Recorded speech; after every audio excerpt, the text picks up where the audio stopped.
Maagang nagising si Teresa. Maaliwalas ang aura, masigla ang kilos at may ngiti sa labi. Nagtungo siya sa silid-aklatan.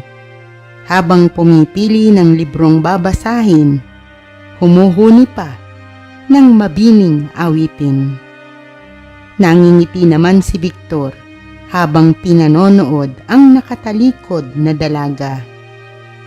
Hanggang sa mga sandaling iyon ay hindi pa rin siya makapaniwalang mamahalin siya ni Teresa. Muling nag-ulap ang kanyang mga mata. Mahal na mahal niya ito at lahat ay gagawin niya upang hindi nito pagsisihan ang minahal siya. Marami siyang natutunan sa lahat ng mga nangyari. Gagawin niya ang lahat ng makakaya upang maging maligaya ito sa piling niya. Hindi man maibabalik ang kamay ng orasan, hindi man mababago ang lahat ng naganap, sisikapin niyang maitama ang mga pagkakamali at magsisikap lumikha ng magagandang alaala na unti-unting bubura sa madilim na pangyayari ng nakaraan. Pinahid niya ang luhang dumaloy sa magkabilang pisngi at saka nakangiting naglakad palapit sa dalaga. Niyapos ito mula sa likuran, kasunod ng pagbati ng isang magandang umaga. Sandali namang nagulat si Teresa, ngunit agad ding napangiti. Pumingit siya paharap kay Victor at saka nakangiting tinugon ang pagbati nito. Kasunod ng masiglang batian ang paghalik ni Victor sa kanyang labi. Masuyo niyang hinaplos ang mukha ng binata.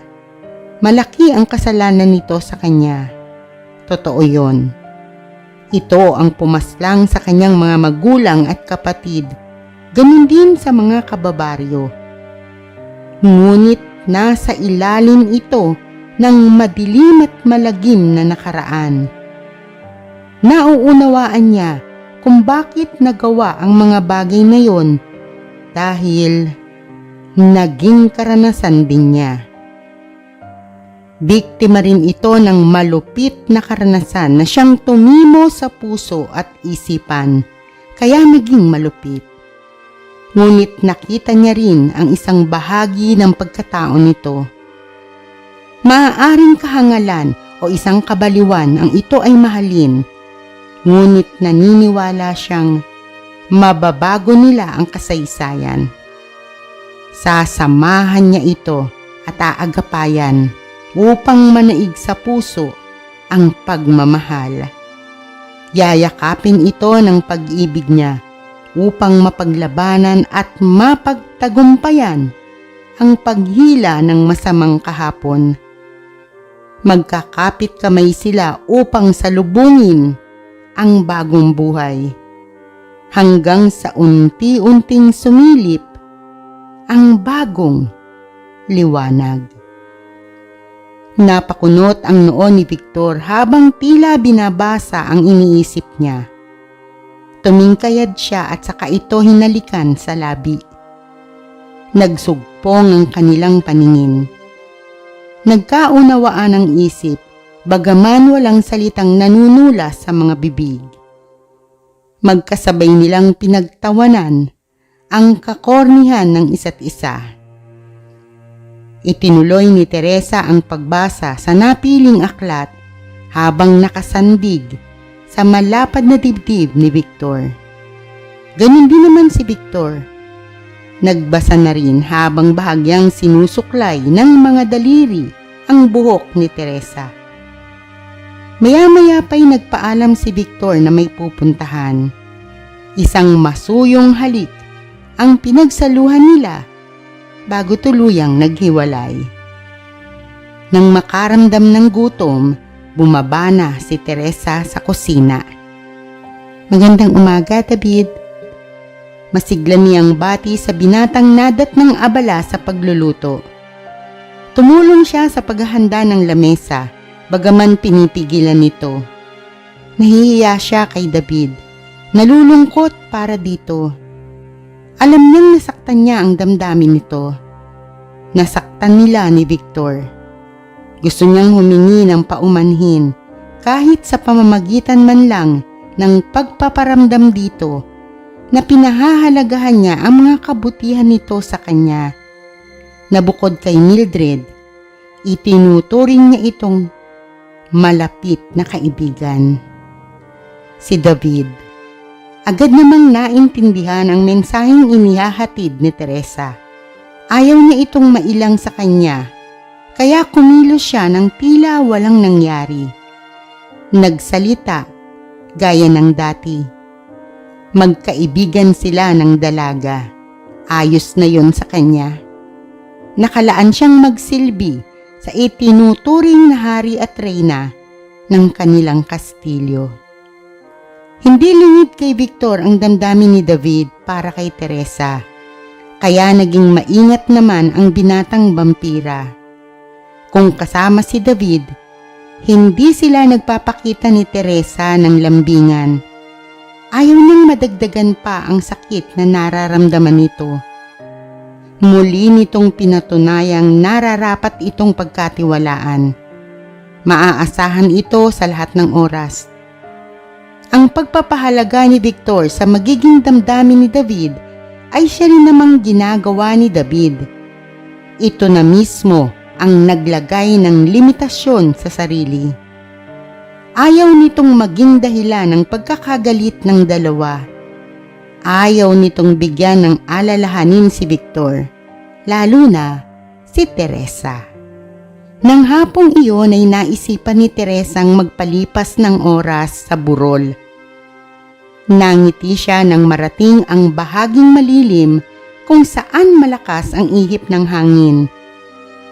Nakapikit niyang ninamnam ang pagtama ng malamig na hangin sa kanyang balat. Nagitla siya ng walang ano-ano'y may paanas na tumawag sa kanyang pangalan. Malamig ang tinig na animo, nagmumula sa balong malalim. Gumapang ang kilabot sa kanyang sistema nang muling marinig ang pagtawag sa pangalan niya, lalo na nang makilala kung sino ang nagmamay-ari. Antonio, nahihintakutan niyang sambit nang sa pagpihit sa pinanggagalingan ng tinig ay makitang nakatayo si Antonio sa di kalayuan. Mistulang itinulos sa kinatatayuan, nanigas ang buo niyang katawan. Si Antonio. Nanlilisik ang mapupulang mga matang titig na titig sa kanya. Marahan siyang napailing. Natitiyak niyang hindi na ito ang dating Antonio na minahal niya. Tila nahimasmasan. Nang humakbang si Antonio palapit sa kanya, agad siyang napahakbang paurong. Otomatikong punihit ang mukha niya sa gawin ng kastilyo. Sa balkonahe, habang nananalangin sana ay naroon si Victor upang saklolohan siya. Ngunit wala ang binata. Lalong nangatog ang mga tuhod niya. Hindi na siya makahinga sa tindi ng takot na nadarama. Iniuutos ng isip niya ang pagtakbo, ngunit hindi sumunod ang katawan niya. Nilamon siya ng matinding sindak, lalo na't ilang dangkal na lang ang pagitan nilang dalawa. Naigtad siya nang marinig ang pagsigaw ni Victor sa kanyang pangalan. Mabilis siyang lumingon upang hingan ito ng tulong. Ngunit nakalapit na si Antonio sa kanya, kasabay ng paghawak sa kamay niya. Muli siyang luminga sa kastilyo. Kitang-kita niya ang pagtalon ni Victor sa balkonahe. Nakita niya rin ang mabilis nitong pagtakbo sa kinaroroonan nila ni Antonio. Napangiti siya. Ligtas na siya. Dumating na si Victor upang iligtas siya. Victor, naluluha niyang sambit. Napanganga siya nang sa halip na hawakan siya at hilahin palayo kay Antonio, lumuhod si Victor sa harapan niya. Kunot noon niya itong sinunda ng tingin at hindi siya makapaniwala sa natuklasan. Si Victor, paulit-ulit tinatawag ang pangalan niya habang nasa kandungan at yakap-yakap ang walang malay niyang katawan. Nakikita niya ang sarili. Tumataas baba ang dibdib na animo natutulog ng mahimbing. Otomatikong gumalaw ang mga kamay niya. Kinapa ang sarili, ang mukha, ang mga braso, ang katawan. Nahahawakan niya ang sarili. Nakatayo siya sa tabi ni Victor, ngunit nakikita rin ang babaeng kamukha niya na ginigising pa rin ng binata. Nalito siya. Tinatanong na ang sarili. Siya ang totoong Teresa. Bakit may kamukha siya? Ito ba ang totoong siya? Napailing siya. Sunod-sunod. Isa itong impostor. Ngunit bakit ito ang nakahandusay sa damuhan at nakahilig sa mga braso ni Victor? Nataranta siya nang makitang binuhat ito ni Victor. Tumalikod sa kanya at saka ubod bilis na naglakad palayo. Patakbo, pabalik sa kastilyo. Tumatakbo, palayo sa kanya. Tumatakbo, para iwan siya. Litong-lito siya sa nangyayari. Hindi niya maintindihan kung ano at bakit. Noon niya na rin napansin ang kamay na nakahawak sa pupulsuhan niya. Gumapang ang paningin niya patungo sa may-ari. Diyos ko, anas niya nang makita ang unti-unting pagngisi ni Antonio habang titig na titig pa rin sa kanya. Matinding puot ang masasalamin sa nanlilisik nitong mga mata. Tayo na, Teresa. Nakabukas na ang pinto ng impyerno para sa atin. Sunod-sunod ang pag-iling niya habang sinisikap kumawala sa kamay ni Antonio. Pinabibigat ang sarili habang pinipilit humakbang laban sa humihila sa kanya. Ngunit, nabigo siya. Patuloy siyang nagpupumiglas habang tumutulo ang luha, habang kinakaladkad ni Antonio ang kanyang kaluluwa.